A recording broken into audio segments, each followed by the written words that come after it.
Saya waktu di kampus teman-teman sekalian, tidak ada kesombongan, alhamdulillah, tidak ada fakhr di situ. Tapi saya waktu di kampus itu merasa terganggu kalau tidak cum laude. Harus saya lulus terbaik. Prinsip dasar saya itu. Maka dengan prinsip dasar itu yang saya jadikan tolok ukur teman-teman di kampus, di kelas saya adalah anak-anak yang juara satu tuh. Saya dulu waktu di Madinah ada satu teman saya orang Somalia dari Afrika. Masya Allah badannya kurus, orangnya tinggi, gitu kan. Itu selalu nilainya dari 100 itu 99, 98, 100 berputar. Nomor satu terus namanya. Tingkat satu kuliah saya lihat orang ini. Kok bisa orang ini nomor satu namanya ya? Selama ini, dan saya lihat, saya coba pelajari secara kejiwaan, secara pribadi ya. Kenapa kok ada yang juara satu, juara dua, juara tiga, ada yang tengah-tengah, ada yang dapat A, ada plus, ada A plus, ada A, ada B plus, ada B, ada terus gitu, sampai ada yang tidak lulus. Kok bisa ini? Apa masalahnya? Matanya sama-sama dua, kan? Tangannya sama-sama dua, kupingnya sama-sama dua, waktunya sama-sama 24 jam. Bukan orang-orang yang cum laude dan sukses itu umurnya atau waktunya dia 26 jam, enggak. Nah, kan? 24 jam sama enggak? Sama semuanya. Dia juga capek, dia juga lapar, dia juga tidur, dia juga makan, dia juga minum, dia juga melalui proses yang sama dengan kita. Kenapa kok bisa ada bedanya? Permasalahannya kata ulama adalah di himma, di semangat dan kejelian menangkap mana yang baiknya. Di poin ketiga tadi ini saya bilang, kalau kita lihat orang punya kelebihan, ambil kelebihan yang dimiliki orang tersebut. Maka kita bisa sama dengan dia, atau lebih, atau minimal dekat. Kan gitu, atau minimal dekat. Jadi saya lihat, saya coba undang teman saya ini, semoga Allah jaga beliau, tentu sekarang sudah S3, sudah pulang ke negerinya. Saya coba undang ke kamar saya waktu itu di asrama, di kami di Madinah ada asrama, saya undang. Akhi Abdurrahman, bertemu sholat waktu itu di kampus, ya, di fakultas dulu saya bilang, sebentar malam bisa main ke kamar saya enggak? Ya. Oh ya boleh, insya Allah main, kita main ke kamar. Duduklah, kebetulan di kamar itu, waktu di Madinah kami satu kamar 3 orang. Ada building yang kamarnya besar, 6 orang, nanti di sekat-sekat dikasih meja belajar, lemari sama ranjang, nanti di sekat-sekat nanti masing-masing. Kadang-kadang satu kamar itu dibeda-bedain negaranya supaya bisa saling mengenal gitu. Kebetulan waktu itu saya dapat building yang baru dan memang ada hanya 3 orang karena lebih kecil kamarnya. Dan kebetulan juga satu kamar itu bertiga orang Indonesia semua. Maka saya bilang sama teman-teman saya di kamar, satunya sepupu saya sendiri, yang satu juga orang dari Sulawesi Utara. Kemudian saya bilang, ada tamu saya mau datang nih. Ini anak yang lulusan terbaiknya fakultas dakwah waktu itu. Saya mau undang malam ini. Kita ngobrol-ngobrol, kalau antum mau ikut silahkan. Kalau enggak ya sudah, pokoknya saya mau minta izin untuk ada di kamar. Mungkin ada obrolan yang lebih suaranya keras, kita enggak sengaja, mohon maaf. Ya enggak apa-apa, kita ngobrol dulu sama-sama. Datanglah dia habis sholat isya, saya hidangkan teh, ngobrol-ngobrol, apa yang saya bisa hidangkan. Dulu saya suka sekali makan kismis, karena beberapa teman-teman Badui di Madinah, itu mereka seringkali mengkonsumsi kismis dan menurut mereka, saya tidak tahu penelitian ilmiahnya ya, itu menambah kecerdasan gitu. Maka anak-anak mereka tuh dalam umur 7 tahun, 8 tahun, 10 tahun sudah hafal Quran. Itu mereka sering konsumsikan kismis gitu. Maka saya sering beli, saya hidangkan di kamar saya juga makan gitu kan. Saya duduklah sama dia ngobrol-ngobrol. Subhanallah, dari pertama ketemu 2 jam ke depan nggak pernah bicara masalah pelajaran. Bicara masalah negaranya, bicara masalah ini, dan kebetulan itu kami masih bujang semua, ngobrolnya masalah nikah. Nanti kalau nikah dapat perempuan yang bagaimana. Saya dari awal ketemu sama dia, ini orang kok ranking 1, tapi nggak pernah bicara masalah. Saya pikir ini pasti akan bicara buku nih, kitab ini, nanti kembali ke kitab ini, serius gitu. Ini nggak pernah, 2 jam nggak pernah ngomong gitu. Masalah ngomong macam-macam gitu. Nanti kalau pulang anak mau nikah sama perempuan yang begini, nanti kalau begini. Positif saja, masih mubah ya, tidak ada bicara yang haram, alhamdulillah. Saya, apa sih orang ini gitu? Kok bisa dia dapat 99 nilai 100 nih gitu kan? Baik, saya telusurin. Besoknya saya lihat di kampus, masuk di kelas, kebetulan dia satu kelas sama saya. Jadi yang saya tangkap adalah orangnya jeli. Dia kalau dosen lagi ngomong apa saja gitu kan? Dia duduk di kursi depan, kemudian dia serius, diambil pulpen sama kertas buku tulis biasa, apa saja Syekh jelasin. Masalah usul fikih misalnya, bab apa, ditulis sama dia, bab ini, tulis sama tangannya dia. Kemudian setiap syekh terangkan dijelasin sama dia, ditulis.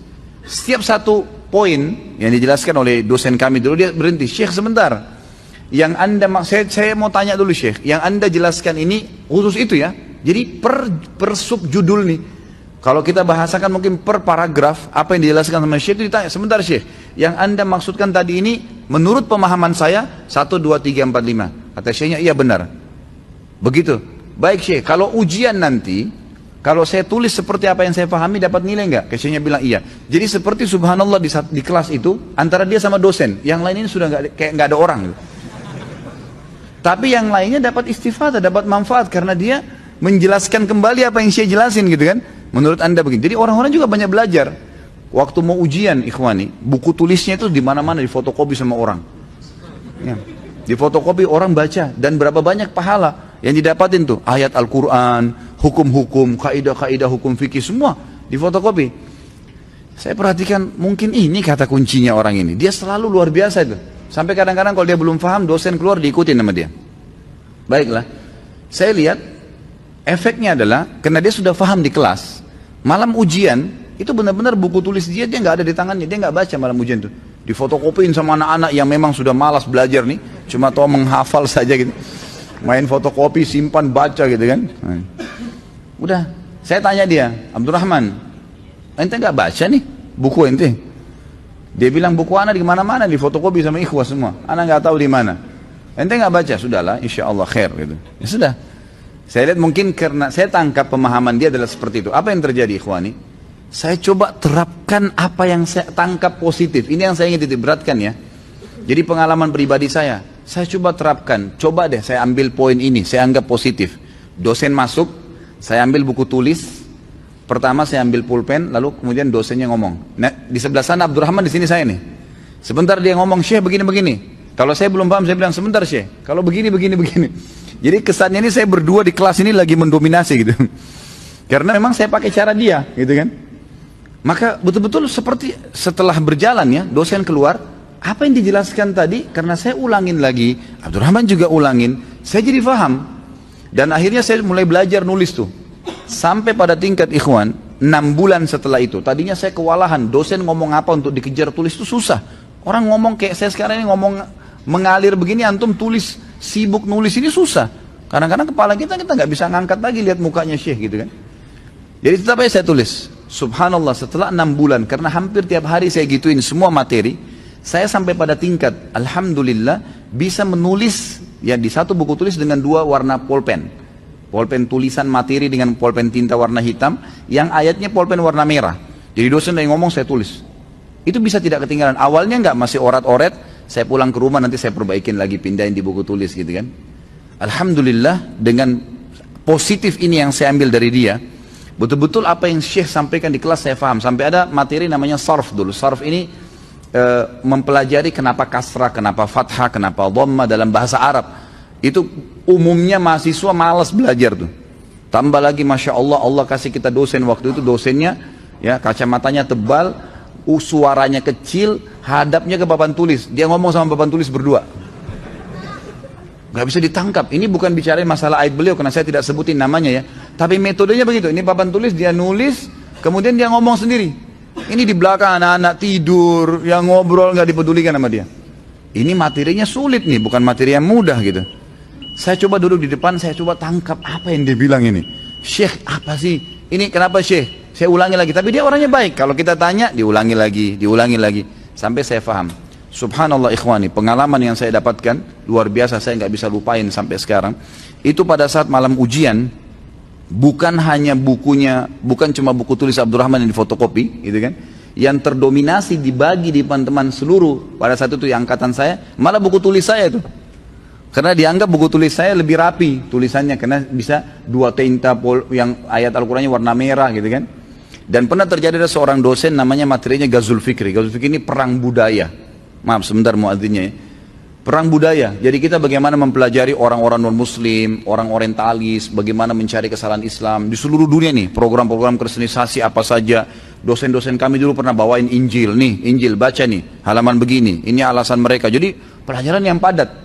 Ghazul Fikri ini ada satu dosen juga yang ngajar kami. Beliau ini orangnya kuat di tulisan, tapi kalau menjelaskan itu kurang tepat gitu kan. Ada orang begitu Masya Allah, kalau tulisan bukunya luar biasa. Ini kalau terangin enggak? Dan sering kalau masuk pakai bahasa Ammiyah. Ammiyah itu kayak bahasa pasaran. Tidak semua orang ngerti gitu ya. Jadi kalau ada teman-teman ikhwan yang tanya di kelas, Syekh, ana belum paham ya Syekh, ente pelajari sendiri di buku gitu. Jadi jawabannya selalu gitu, pelajari sendiri. Kenapa saya pesan nggak paham? Saya kan sudah pakai bahasa Arab gitu. Jadi dia gitu kadang-kadang gitu kan, jadi kembalikan ke kita. Subhanallah, saya coba tangkap, setiap pribadi dosen saya tangkap, nih dia ngomong apa nih? Oh ini, saya tulis, saya coba, ya kan? Diberikanlah ujian, pada saat itu nilainya 100. 70 itu di ujian akhir, 30 itu di ujian semester kelas ini. Nilai 30, kalau kita dapat 100 jadi cum laude. Dan di Saudi dulu kalau kita lulusnya mumtaz namanya, itu dikasih 1.000 real bonus. Selain beasiswa yang 840 real itu, kita dapat lagi 1.000 real. Dan itu cuma yang dapat 5-6 orang gitu kan.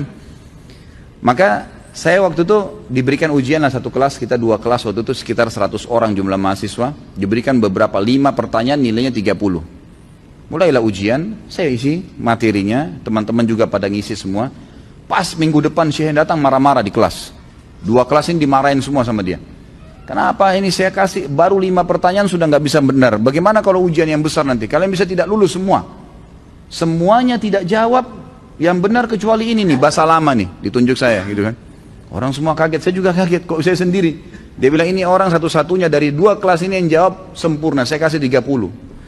Setelah pulang dari kelas, Abdurrahman datang ke saya, ya Khalid, sekarang anak yang belajar dari ente nih. ini bagaimana caranya nilai 30 kamu dapat nih, apa yang kamu jawab? Nih tulisan saya akhi, gitu kan. Subhanallah, apa yang kita ambil pelajaran? Saya bukan bernostalgia tentang sekolah saya, tapi saya berikan pengalaman. Poin ketiga, untuk membersihkan hati kita adalah ambil hal positif dari orang yang kita anggap berprestasi. Jangan nilai buruknya, lalu tarik dalam kehidupan kita. Itu baru bagus itu.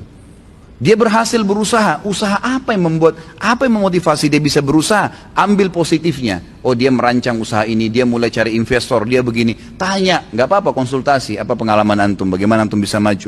Maka itu sangat positif.